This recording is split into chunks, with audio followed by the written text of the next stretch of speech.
राधे राधे दोस्तों। मैं Prem Kumar P2 mathematics classes में आपका स्वागत है। चलिए आज शुरू करते हैं नया चैप्टर, नया पाठ। पाठ का नाम है निर्देशांक या नियामक ज्यामिति। इसको इंग्लिश में कहा जाता है कोऑर्डिनेट ज्योमेट्री। Coordinate geometry. सबसे पहले यहाँ समझेंगे कि कोऑर्डिनेट ज्योमेट्री किसे कहते हैं, यानी नियामक ज्यामिति किसे कहते हैं या निर्देशांक ज्यामिति किसे कहते हैं। परिभाषा में है गणित की वह शाखा जिसमें बीजगणित के नियमों का उपयोग करके ज्यामितीय आकृतियों में क्या क्या हो गया, रेखाओं और वक्रों का अध्ययन किया जाता है, उसे निर्देशांक ज्यामिति कहते हैं। निर्देशांक ज्यामिति किसे कहते हैं, तो निर्देशांक ज्यामिति गणित की वह शाखा है जिसमें बीजगणित के नियम का उपयोग करके ज्यामितीय आकृतियों का अध्ययन किया जाता है, उसे निर्देशांक ज्यामिति कहते हैं।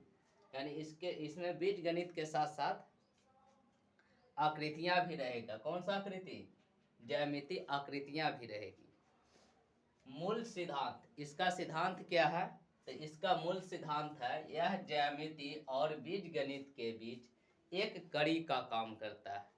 किसका काम करती है, एक कड़ी का काम। किसके बीच, बीजगणित और ज्यामिति के बीच कड़ी यानी बंधन जोड़ने का काम करती है दोनों को। इसके बाद समझिए, इसमें दो अक्ष होते हैं, एक्स अक्ष और वाई अक्ष। एक्स अक्ष किसे कहेंगे, किसी ग्राफ या तल पर स्थित क्षैतिज रेखाओं को एक्स अक्ष कहते हैं। किसी ग्राफ या तल पर स्थित जो क्षैतिज रेखा लेटा हुआ है उसको क्या कहेंगे, एक्स अक्ष। इसे प्रायः किसके द्वारा दर्शाया जाता है या सूचित किया जाता है, एक्स डैश द्वारा सूचित किया जाता है। इसी में दूसरा अक्ष है वाई अक्ष। किसी ग्राफ या तल पर स्थित ऊर्ध्वाधर या उदग्र माने खड़ा, ऐसे, तो इस रेखा को क्या कहेंगे,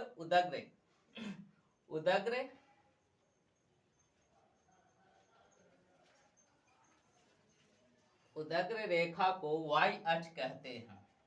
इसे प्रायः किसके द्वारा सूचित किया जाता है, वाई और वाई डैश द्वारा दर्शाया जाता है या सूचित किया जाता है। ये दोनों रेखाएं आपस में लंबवत विभाजित करता है। क्या करता है, 90 डिग्री पर एक दूसरे को काटती है।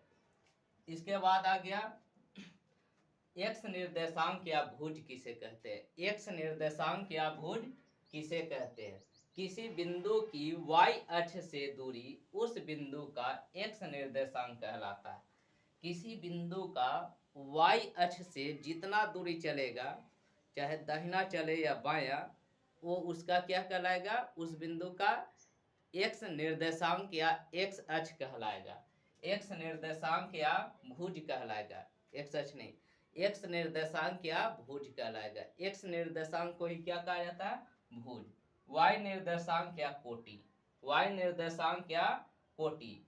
किसी बिंदु की एक्स अक्ष से, दूसरे में क्या है, किसी बिंदु की एक्स अक्ष से यानी क्षैतिज रेखा से, चाहे ऊपर जाए या नीचे, जितना जाएगा वो उस बिंदु का क्या कहलाएगा, वाई निर्देशांक या कोटि।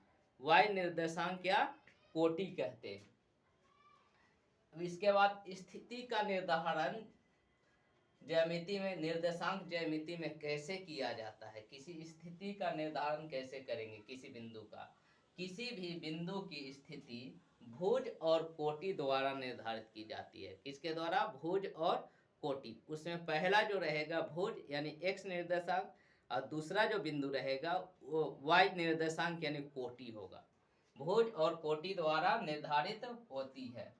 अगला पॉइंट है मूल बिंदु किसे कहते हैं। मूल बिंदु किसे कहते हैं, ग्राफ या तल में वह बिंदु जहां एक्स अक्ष तथा वाई अक्ष, ग्राफ या तल में वह बिंदु मूल बिंदु होती है जहां एक्स अक्ष और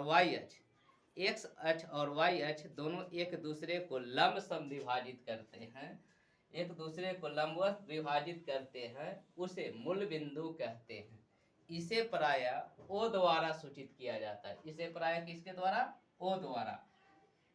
मूल बिंदु का निर्देशांक या नियामक कितना होता है? 0 0। ये परीक्षा के दृष्टि से बहुत ही महत्वपूर्ण है।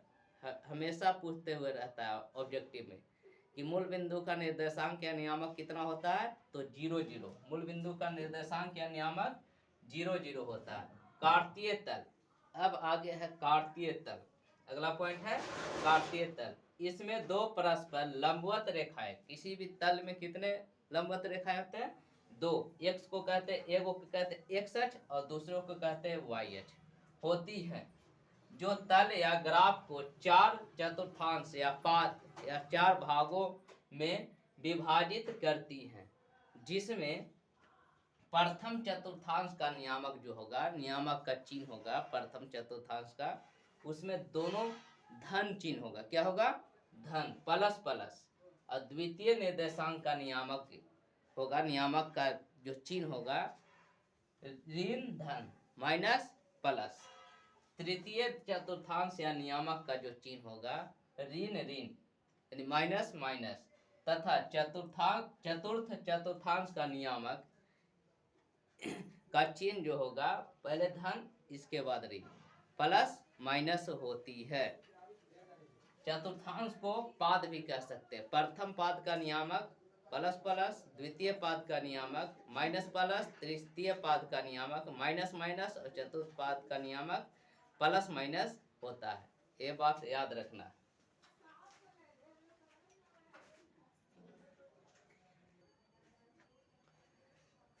चलिए दोस्तों, अब जो लिखाए हैं उसको एक चित्र के माध्यम से समझने का प्रयास करते हैं, एकदम आसान तरीका से। तो सबसे पहले एक्स अक्ष किसे कहते हैं? तो एक तल हो गया। तल में दो क्या हैं? दो रेखाएं हैं जो एक दूसरे पर लंबवत हैं। एक है एक्स और एक्स डैश और दूसरा वाई और वाई डैश। तो एक्स अक्ष किसे कहते हैं? तो किसी तल या ग्राफ में क्षैतिज रेखा को, जो क्षैतिज रेखा होता है लेटा हुआ, उसको क्या कहते हैं? एक्स अक्ष। तो देखिए एक्स अक्ष, इसको किसके द्वारा सूचित किए थे? एक्स एक्स डैश के द्वारा। और किसी तल या ग्राफ में स्थित ऊर्ध्वाधर या उदग्र रेखा को क्या कहते हैं? वाई अक्ष। इसे किसके द्वारा सूचित किए थे? Y Y dash, Y Y dash. और भुज किसे कहते हैं? तो भुज कहते हैं कि किसी बिंदु का वाई अक्ष से दूरी, वाई अक्ष से चाहे तो इस तरफ चलेगा या फिर इस तरफ चलेगा, वाई अक्ष से। तो एक क्या है, यहाँ से जितनी दूरी इधर होगी या इधर होगी वो उसका क्या कहलाएगा? भुज या एक्स निर्देशांक। वाई वाई निर्देशांक या कोटि। कहते कि किसी बिंदु का एक्स अक्ष से, किसी बिंदु का एक्स अक्ष से दूरी उस बिंदु का क्या कहलाता है? वाई निर्देशांक या कोटि। तो देखिए एक्स से चाहे ऊपर चलेंगे या नीचे चलेंगे तो उसका उस बिंदु का क्या कहलाएगा? कोटि। अब सबसे पहले यहाँ ध्यान देने वाली बात है, और दोनों जहां पर कट रहा है उस बिंदु को क्या कहते हैं? मूल बिंदु। इसका नियामक क्या होता है? 0 0। यहाँ पर एक्स अक्ष भी 0 हो गया और वाई अक्ष भी 0 हो गया। तो इसको निर्धारित करना रहता है तो कितना से होता है? 0 0। अब देखिए एक्स अक्ष पर आइए। एक्स अक्ष में मूल बिंदु से बाईं ओर, मूल बिंदु से बाईं ओर मापी गई सभी दूरियां क्या होती है? ऋणात्मक। और एक्स अक्ष पर मूल बिंदु के दाहिने ओर, मूल बिंदु के दाहिने ओर मापी गई सभी दूरियां क्या होती है? धनात्मक। अब मूल बिंदु से ऊपर, मूल बिंदु से ऊपर मापी गई सभी दूरियां धनात्मक होती है। मूल बिंदु से नीचे मापी गई सभी दूरियां ऋणात्मक होती है। अब यहाँ से देखिए ये 4 भाग में हुआ, 1 2 3।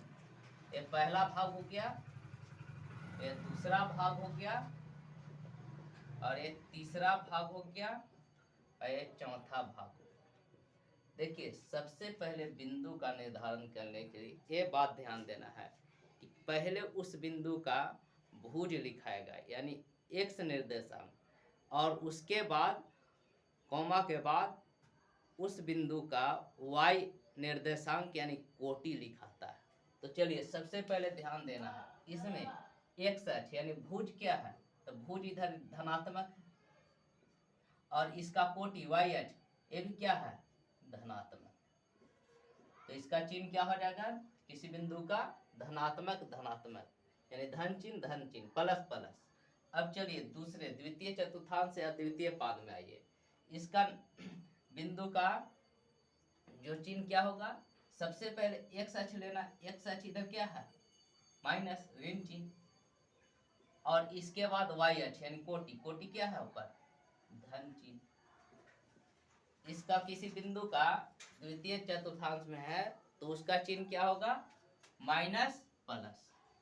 चलिए अब देखिए तृतीय चतुर्थांश में, तृतीय चतुर्थांश में भुज यानी एक्स, एक्स क्या है, पहले इस तरफ है, घटाव है यानी ऋण चिन्ह है, और इसके बाद वाई, वाई देखिए नीचे है, नीचे वाला भी क्या है, घटाव।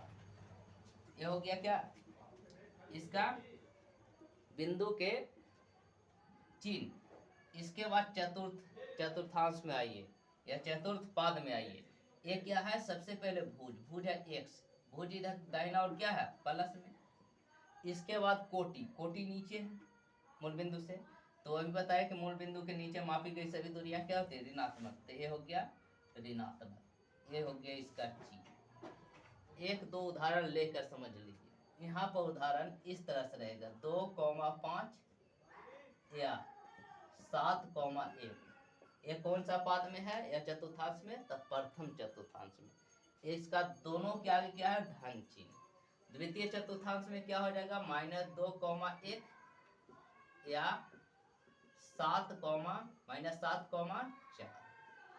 जब इस तरह का बिंदु होगा, जिस नियामक दिया हुआ रहेगा किसी बिंदु का, जिसका पहला बिंदु जो है ऋण चिन्ह रहेगा उसके ऊपर, दूसरा पर धन, तो द्वितीय चतुर्थांश में आ जाएगा।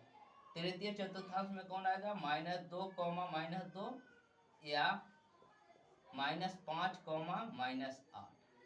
एक किसका है उदाहरण, तृतीय चतुर्थांश का।